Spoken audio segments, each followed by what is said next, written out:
Sir എപ്പോഴെങ്കിലും പരാജയപ്പെട്ടിട്ടുണ്ടോ? അതിന്റെ ആ വിഷമം സാർ അറിഞ്ഞിട്ടുണ്ടോ? ഞാൻ പരാജയപ്പെട്ടിട്ടുണ്ട്. നല്ലവണ്ണം വിഷമം അറിഞ്ഞിട്ടുണ്ട്. ഒരു വർഷം വിഷമിച്ച് നടത്തുക എന്ന് വെച്ചാൽ സിവിൽ സർവീസ് പരീക്ഷയുടെ ലാസ്റ്റ് ഇൻ്റർവ്യൂ നമ്മൾ പറയുന്ന പേഴ്സണാലിറ്റി ടെസ്റ്റ് അതുവരെ കഴിഞ്ഞിട്ട് എനിക്ക് കിട്ടാത്തപ്പോൾ എനിക്ക് ജീവിതത്തിൽ പരാജയപ്പെട്ടു എന്നൊരു തോന്നൽ വളരെയധികം വന്നു. ഒരു കൊല്ലത്തോളം ഒരു വല്ലാത്തൊരു അവസ്ഥയിലായിരുന്നു. അപ്പോൾ പരാജയം എന്താണെന്ന് ഞാൻ വളരെ നന്നായിട്ട് അനുഭവിച്ചിട്ടുണ്ട്. പക്ഷെ എനിക്കിപ്പോൾ തിരിഞ്ഞു നോക്കിയപ്പോൾ എനിക്ക് മനസ്സിലായത് ഞാൻ അന്ന് പരാജയപ്പെട്ടതുകൊണ്ട് എനിക്കൊരു അധ്യാപകനാവാം.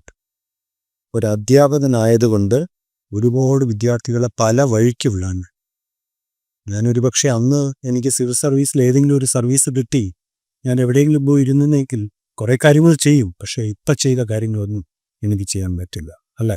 അപ്പം ഞാൻ അന്ന് ശരിക്കും പരാജയപ്പെടുകയല്ലായിരുന്നു, ജയിക്കുക. ഈ ജയപരാജയങ്ങൾ എന്നൊക്കെ പറയുന്നത് ഓരോരുത്തരുടെയും ചിന്തയാണ്.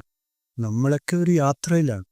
നമ്മൾ പോകുന്ന വഴിക്ക് നമുക്ക് കിട്ടേണ്ട ഓരോ കാര്യങ്ങളും ഓരോ സ്ഥലത്ത് കാത്തു നിൽക്കുകയാണ്. അത് വരിക തന്നെ ചെയ്യും. അപ്പോൾ അതുകൊണ്ട് ഈ ഒരു ചിന്ത നമ്മുടെ ഒരു വെറും ചിന്ത മാത്രം.